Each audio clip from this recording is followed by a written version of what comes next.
పాపం జ్యోతి చాలా అమాయకురాలు. నన్ను చూడాలని పని కట్టుకుని ఊరొచ్చింది. అడ్రస్ తెలియక ఎక్కడ తిరుగుతుందో ఏంటో. జ్యోతిని దాచిపెట్టి నిజం తెలుసుకుని ఈ నాటకం అంతా ఆడినట్లుంది. లేకపోతే ఇంత ఖచ్చితంగా నువ్వు చందువి అని ఎలా చెప్తుంది? అంటే కరుణే చందు అనే విషయం నీకు ముందే తెలుసన్నమాట.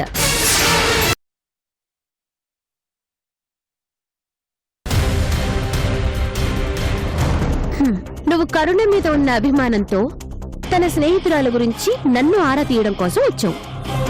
నేను అమృత మీద ఉన్న అభిమానంతో వచ్చి అదుగో నా చెల్లెల మీద ప్రేమతో దండలేదేంటి అని అడిగాను. అది తప్పనుకుంటే నన్ను క్షమించు బావా.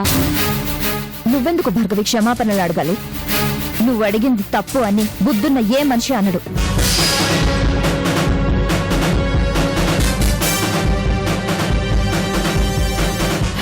నేను కూడా ఈ మధ్యన అనవసరమైన విషయాల గురించి ఆలోచించడం మానేశాను భార్గవి. ఎందుకంటే ఓ తప్పు చేయకూడదని ఎవరికైనా మనసే హెచ్చరించాలి గాని వెనకాల ఉండి ఏ మనిషి హెచ్చరించకూడదు. అలా చెప్పినంత కాలం ఇలాంటి అనుభవాలే ఎదురవుతాయి.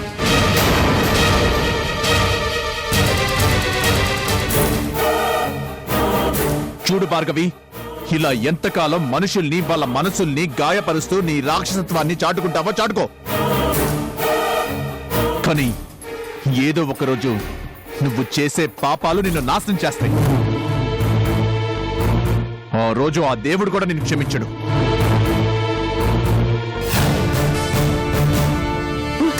చూసావా అమృత, ఎలా శాపనార్థాలు పెట్టి వెళుతున్నాడా మీ ఆయన? ఆ కరుణ గురించి నీకు తెలిసేలా చేశానని తన బాధ. ఈ రోజు కూడా ఇంత జరిగినా ఇన్ని గొడవలైనా ఇంకా ఆ కరుణ కోసమే నా దగ్గరకు వచ్చి ఎంక్వైరీ చేస్తున్నాడు. అందుకే చెప్పాను అమృత, నువ్వు విడాకులు తీసుకోమంటే వెళ్ళలేదు. ఇప్పుడు చూడు ఎంత ధీమాగా వెళ్ళిపోయాడో. కనీసం ఒక చిన్న సంజయ్ అయినా చెప్పాడా? ఏం చెప్తారు భార్గవి? ఆయన ఎన్ని చెప్పినా నేనెలా నమ్ముతాను? నేను కేవలం నా కూతురి కోసం దాని మనసుని గాయపరచడం ఇష్టం లేక ఇలా బ్రతుకుతున్నాను. ఒకసారి మనసుకి గాయమైంది, దాని నొప్పి ఏంటో తెలిసింది. ఎన్నిసార్లు గాయం చేసినా అదే నొప్పి కదా. నేను అలవాటు పడిపోయాను. ఏం చేస్తాను? ఉండు, కాఫీ తీసుకొస్తాను. నువ్వేం చెయ్యలేవమృత, కానీ నేను మాత్రం నిన్ను, నీ మొగుణ్ణి, ఆ చందుని ఆడిస్తా.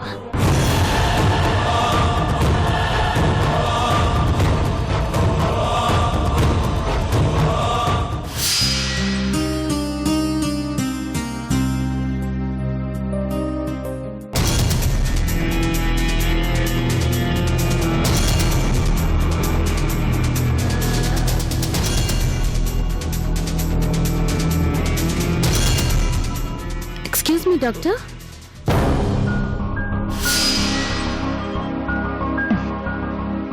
ఓహ్, నువ్వా? అక్కడే నిలబడిపోయావే, రా భార్గవి. కూర్చో. ఏంటి, ఒంట్లో బాగోలేదా? అప్పుడెప్పుడూ బీపీ ఎక్కువైందని వచ్చావు కదా, ఇప్పుడు కంట్రోల్లో ఉందా? బీపీ అనేది మనసుతో ముడిపడి ఉంటుంది భార్గవి. మన మనసుని మనం కంట్రోల్లో ఉంచుకున్నామనుకో, ఏ ఇబ్బంది ఉండదు. బీపీ కంట్రోల్లోనే ఉంటుంది. పనికి మాలిన ఆలోచనలతో మైండ్ ని పాడు చేసుకుంటే ఇదిగో ఇలాగే హాస్పిటల్స్ చుట్టూ తిరగాల్సి వస్తుంది. నేనొచ్చింది బీపీ చెక్ చేయించుకోవడం కోసం కాదు డాక్టర్ గారు, మీతో ఒక ఇంపార్టెంట్ విషయం మాట్లాడడం కోసం వచ్చాను. ఏంటది? మా కంపెనీలో దాదాపు 2000 మంది వర్కర్స్ ఉన్నారు. అదే కాక కన్స్ట్రక్షన్స్ ఎంప్లాయీస్, ఆఫీస్ స్టాఫ్ అంతా కలిపి మరో 1000 మంది దాకా ఉంటారు. ఓకే, వాళ్ళందరి హెల్త్ గురించి నేను సంవత్సరానికి దాదాపు 20 కోట్ల దాకా ఖర్చు పెడతాను. ఓ అలాగా? అవును డాక్టర్.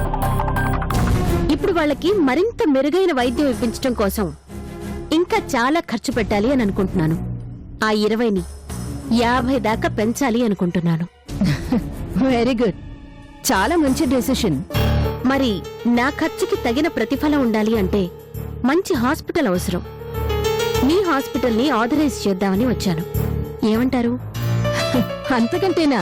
సో ఈ నెల నుంచి మా కంపెనీకి ఆథరైజ్డ్ హాస్పిటల్ మీదే. ఆ 50 కోట్ల రూపాయలు మీకే అందిస్తాను. మా వర్కర్స్ కి, స్టాఫ్ కి మంచి వైద్యం అందించండి. అలాగే భార్గవి, నువ్వు ఇంత మంచి అవకాశం ఇస్తే ఎందుకు కాదంటాను. అలాగే చేద్దాం. థ్యాంక్ యూ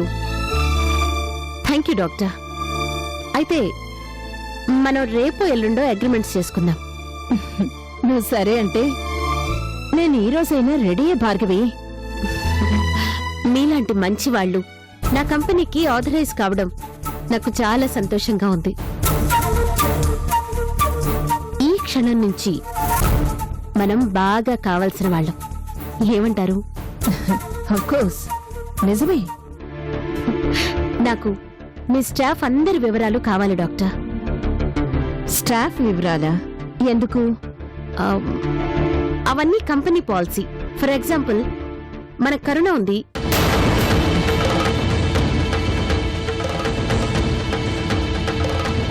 కరుణ ఎక్కడో అనంతగిరి నుంచి వచ్చింది.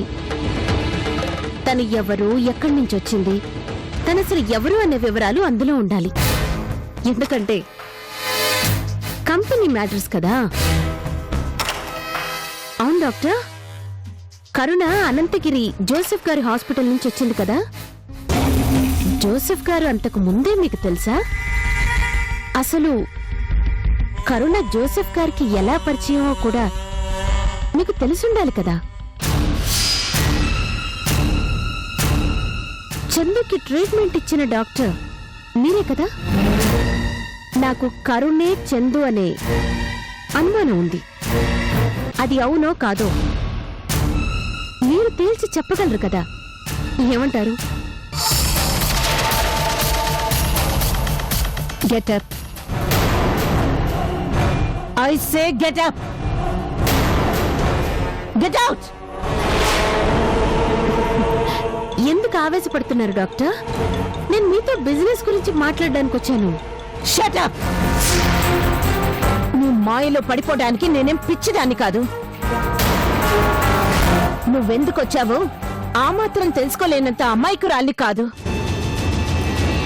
నువ్వు 50 కోట్లు ఆశ చూపిస్తే నువ్వు ఆడించినట్లు ఆడతాననుకున్నావా? నీ సంగతి నాకు బాగా తెలుసు. అయినా నీకిదేం పోయే కాలం. ఎందుకు కరుణని ఆడిపోసుకుంటున్నావు? మాట్లాడితే చందు బతికే ఉంది కదా అంటావు. చనిపోయిన మనిషి బతికే ఉందనే ఆలోచన నీకు ఎందుకు వస్తుంది? ఎందుకంటే చందు బ్రతికే ఉందని నాకు ఆధారాలు దొరికాయి. చందునే కరుణగా మారింది అని నాకు తెలుసు. ప్లాస్టిక్ సర్జరీ తరువాత తన మొహం మారిపోయింది. ఇదే ఈ ఆలోచనే మార్చుకో. అనవసరంగా ప్రశాంతమైన జీవితాల్లో నిప్పులు పోయకు. వెళ్ళా.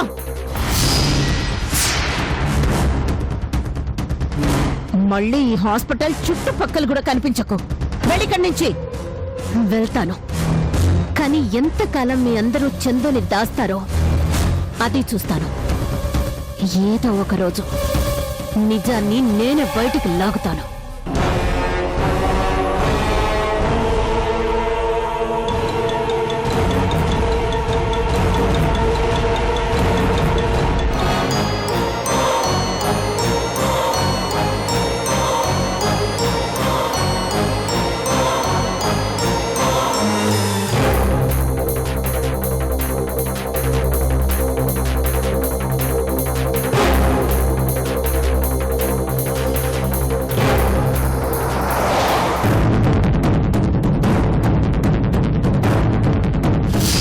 ఎంతమందిని వెంట తెచ్చుకున్నా, నువ్వు ఏ ప్రయత్నం చేసినా నన్నేం చేయలేదు.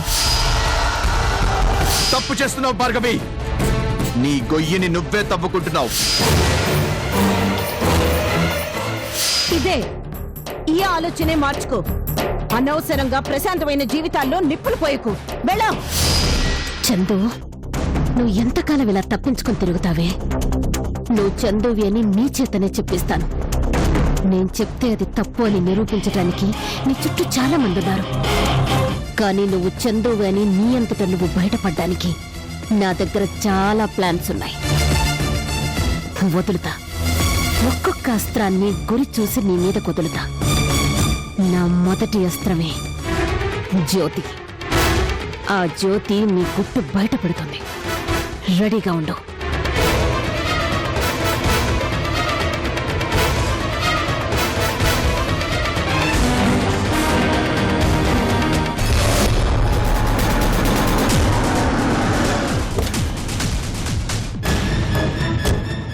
నమస్తే మేడం. ఏం చేస్తుందిరా అది? ఒకటే గొడవ మేడం. నన్ను వదిలి పెడితే వెళ్ళిపోతానని నసపెడుతుంది మేడం. అది ఎంత అరచి గీ పెట్టినా దాన్ని మాత్రం ఇల్లు దాటనీయకుండా చూసుకోండి. అది నాకున్న ఆఖరి అస్త్రం.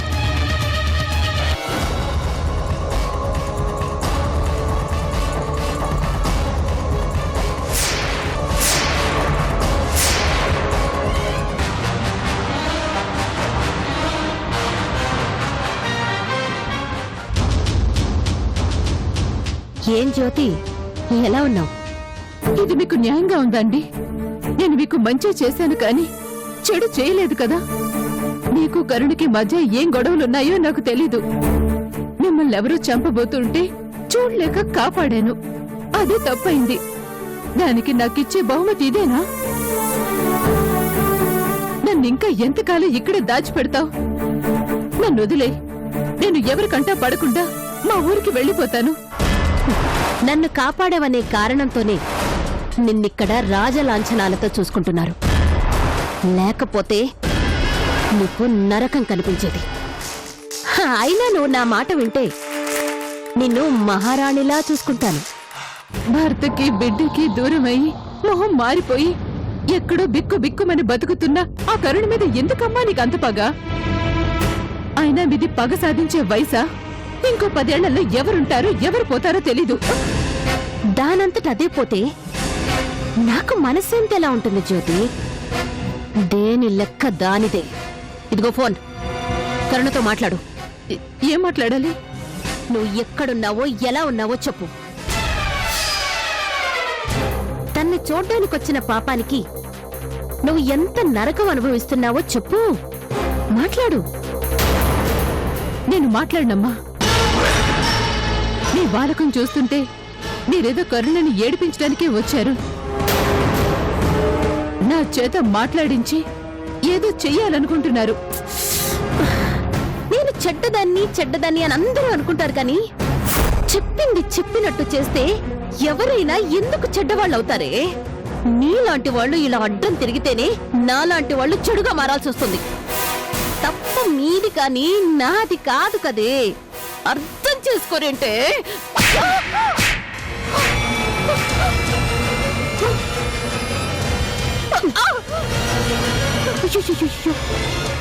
పాపం, దవడ పగిలిందా? ఈసారి కొడితే గోబ పగిలిపోతుంది. ఇదిగో మాట్లాడు. ఇక్కడ నువ్వు పడే నరకమేంటో దానికి చెప్పు. తీసుకో.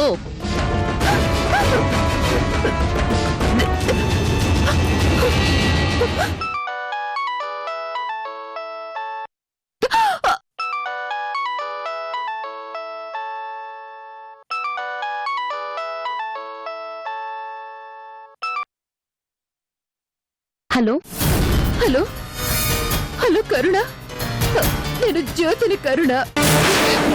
జ్యోతి, ఎక్కడున్నావు? ఎలా ఉన్నావు? నన్ను భార్గవి ఓ ఇంట్లో దాచిపెట్టింది. నన్ను వదలకుండా చిత్రహింసలు పెడుతుంది కరుణ. జ్యోతి, నువ్వేం భయపడకు. నేను ఎలాగైనా నిన్ను విడిపిస్తాను. కరుణ, నువ్వు చందువి అని ఎవరి దగ్గర చెప్పమని నన్ను కొడుతుంది. హాయ్ చందు. అరే కరుణ. భార్గవి, జ్యోతి అమాయకురాలు. నీకేదైనా పగుంటే నా మీద తీర్చుకో, అంతేకాని తననేం చేయకు భార్గవి. అయితే నువ్వు చందువి అని ఒప్పుకో.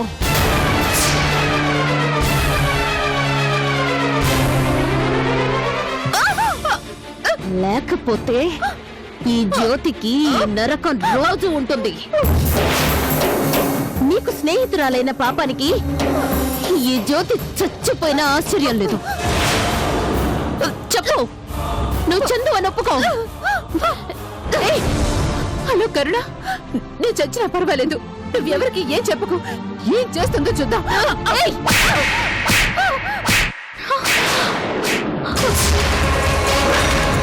ఏయ్! మేడం దాన్ని చావగొట్టండి రా. భార్గవి, భార్గవి తను ఏం చేయొద్దు. భార్గవి, భార్గవి జ్యోతిని ఏం చేయొద్దు. భార్గవి, నీకు దండం పెడతాను, తన్నేం చేయొద్దు. హలో జ్యోతి, చేయొద్దు. హలో జ్యోతి, చేయొద్దు.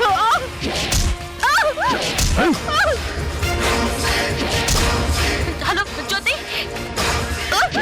చేయొద్దు. జ్యోతి, భార్గవి తన్నేం చేయొద్దు.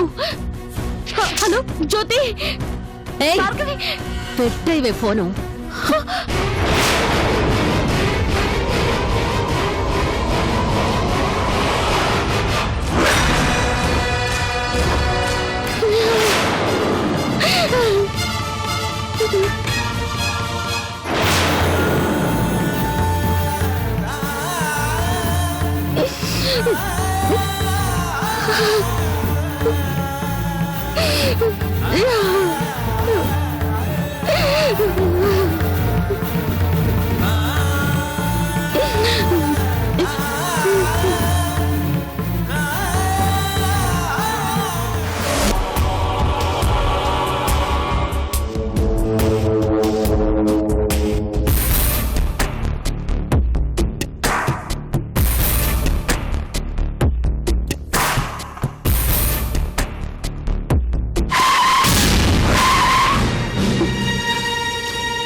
కరుణ,